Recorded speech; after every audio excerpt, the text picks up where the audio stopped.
Hello everyone, आपका स्वागत है मेडिसिन नॉलेज में। आज हम बात करने वाले हैं सूखा खांसी के बारे में।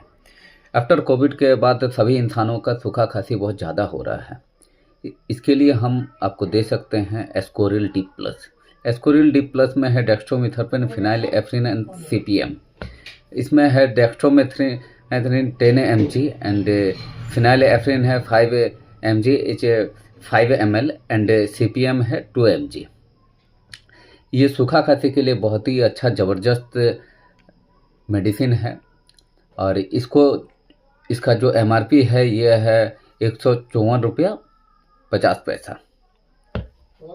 ये विदिन 15 मिनट में ये आपको रिजल्ट देता है और आप देख सकते हैं ये शुगर फ्री में भी अवेलेबल है, तो शुगर पेशेंट को भी आप ये दे सकते हैं और ज़्यादातर आप डॉक्टर के सलाह पे ही मेडिसिन लें।